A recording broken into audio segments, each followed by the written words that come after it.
In your role as an assistant superintendent for curriculum and instruction, how do you think you can facilitate diversity and inclusion in the classroom and remove any barriers that you think may be in place for the children and also the staff? Yeah, so I think it's a couple of things that can be done. I think the first thing that you with is mindset. We have to ensure that everybody that is in direct or indirect contact with children has the right mindset and respects and appreciates the diversity that we have in our schools. So I think that's number one. I think second is it's important for us as leaders to help create the skill set, the tools that teachers, principals, other staff members can use to make sure that they prioritize equity in the classrooms. And I think the final thing is just resources. Somebody in my role, we have to make sure we provide the right resources, whether that's books that are appropriate for all kinds of students or whether that's professional development. We have to provide the resources. So from my position, that's kind of what we need to do. But all schools are financially strapped. So, I think it's a matter of priority. Even if you can't necessarily hire a person, I think it's important that you still make it a priority and find ways to make it happen. I don't think you can opt out of it. I just think we have to find creative ways because budgets are kind of tight nowadays. Yeah. So one of the things that a lot of school districts, especially St. Louis public school districts, we have a lot of districts that have less resources. So if we train the teachers that we have to make sure that they have the resources to facilitate that type of learning and inclusive environment, I think that'll be a start. We have to start somewhere. Absolutely. And that brings me to Keisha with an E. I know that you are your firsthand, and we're speaking around this matter, but you are in the classroom with the children. You teach the children. You have dialogue with them on a daily basis. So, in your role as a second grade teacher, why is diversity and inclusion important in the classroom, and how do you think that you can facilitate that from your seat? Well, I think I think it depends on the teacher because I've said to you before that my classroom, I look at my students as my client. So these are my customers. So in saying that, this is my first year teaching a class where I had students who were not all Black. So in my classroom this year, I had a student who was Hispanic, and she comes from an ESL, so she's an ESL student. So her family speaks Spanish mostly at home. So English is her second language. I had another student who his second language was English as well. His family was Albanian and Bosnian. So, and then I had one white student in my classroom this year. So with that being said, I'm used to focusing on Black students. So I think in this experience, it pushed me as an educator and as a person. Like, it really gave me a chance to sharpen my own skills. And I say that because, I've been able to incorporate different things into my classroom. So in my classroom library, I make sure there are African-American books. While there are other books, that's great, but I still make it a point to make sure I have some books that are centered, like more focused on African-American stories. And I make sure that I'm bringing in what my students are doing, like IDR, which is individualized reading.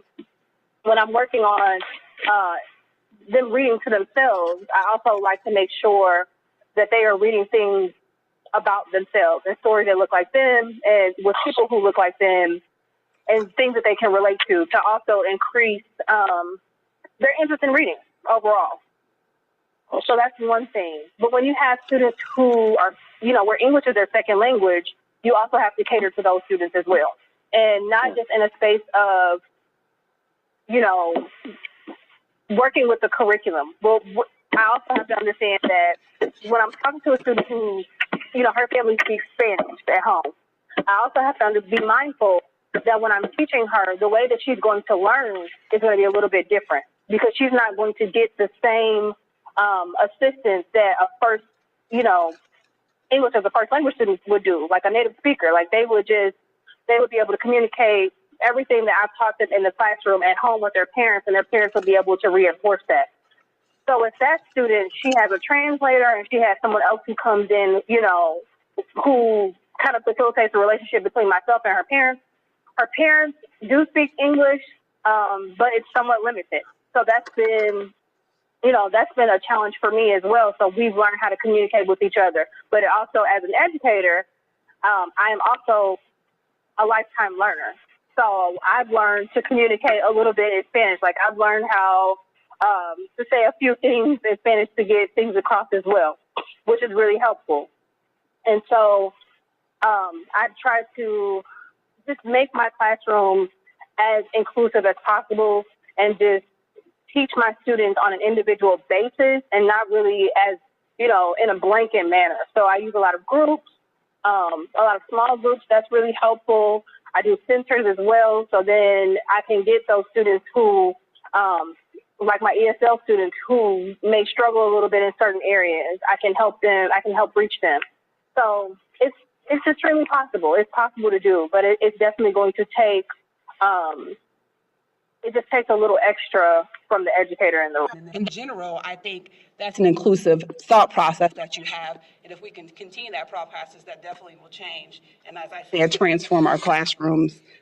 Did you have anything to piggyback off of that, Dr. No, except the fact that her response was absolutely awesome and right on point. Yes, I agree. It was. Thank you. It really was. So I'd like to introduce Keisha Raybon. Her son is actually in the Parkway School District. He attends Mason Elementary. He is a third grader. Would you like to kind of share your experience and any barriers you've had and how it's actually benefited your son socially and academically to be part of an inclusive classroom? Actually, I've really dealt with diversity and inclusion on two different levels because he's in a predominantly white school district. So on top of that, he also has a medical diagnosis of autism. He's on the autism spectrum. He's actually more Asperger's, but they're moving away from the term. So he's fallen under the autism diagnosis. So with that being said, we kind of deal with them, and we deal with the diversity and inclusion on both ends. So not only with him being an African-American student, he also has a disability. So it's increased. Well, I can say as far as the inclusion portion, they really don't treat him different in the classroom setting. His teachers have been awesome. We have great resources in Parkway, and I'm thankful for that. But they really treat him like any other kid. And that has helped him benefit socially because one of the biggest hurdles that he has is social interaction with his diagnosis. So she makes sure she includes him. She doesn't make him feel any different. It has actually helped him expand socially, but he does also know where to retreat to if, his sensory level rises or it's too overstimulating for him. A place where they've developed a plan where he can go to a different room and kind of bring himself together. When I tell you, they have been awesome with every teacher. We've been dealing with this since kindergarten. And I meet with the teachers. They make a point to sit down and talk to me and ask me what works, of how we're going to educate him, how we're going to make this as normal as possible for him. And when I tell you, the kids know because she's explained it to some of the children, but if she didn't tell them, as he's gotten older, if she didn't tell the kids, they wouldn't really know because they've done such a great job in not making him feel different or not making him feel separate from the other children. So how to deal with it. But once he was diagnosed, it was a great, my anxiety was at an all-time high because this is something new to me. And although, the teachers are used to dealing with that, every child is different. He has to have a period to adapt because he doesn't like change. And they've been great with that. But as far as in the beginning, because we did not have a plan or an IEP. He has an IEP now where we have a plan and we kind of know what to go by and what's good. Everything is better. But yes, how we were going to include him or what the plan was going to be to help him grow socially in the classroom. Does anybody have anything else they'd like to share on diversity and inclusion and why it's important in the classroom? Is there anything else from your standpoint and your role in the classroom and with students that you can share? I would. I think that was a great point bringing up inclusivity when you're talking about students with IEPs. And I think one of the biggest things when you're actually in the classroom and you're working with students with IEPs is teaching the other children how to understand. So in my classroom, I had probably about 6 students with IEPs this year, 5 or 6 that had IEPs this year. And then I had students who were really high. Like I had a kid who, he probably should have been in gifted instruction. And then I had a student who was probably really functioning on a kindergarten level, which means that she's probably 2 years behind. So with her being in second grade, she's easily 2 years behind. So when you're working with students, I was giving some of my students work that was a little more challenging. And so one of them says, well, Miss Hare, well, why can't she get this work? Why does she get that easy stuff? So at that point, as the adult in the room, I have to say, listen, I have to sit down and explain to you, to my students that everyone is on different levels. And that's number one. And that's just not for right now. That's going to be always. People are on different levels, and you have to meet people where they are, and you also have to respect them where they are. So I said, well, you know what? I said, well, if you think you can help her, so I started pairing them. I said, well, why don't you help her and show her what to do? Because if you feel like this work is challenging for you and you know where she is and that you think that's easy work, I said, well, why don't you help her? Because now we're going to build a sense of community in my classroom. Because what you won't do is just point out flaws in another student. And I explained it to her in a way that how would you feel if I consistently pointed out your flaw and I made you feel small? That's unacceptable in my classroom. So what I do, I make sure that, I'm saying, okay, well, now you have to work with her. You're going to help her, you're going to help her through this. You're going to help her through this worksheet. And so she's like, okay. And so then when she came around to it, she understood why I made her do it, but also, it helped really build that sense of community with my students. So I don't have that in my classroom. It's just not allowed. I just don't allow them to put each other down. And it's like I use Class Dojo, which is a really great classroom management tool.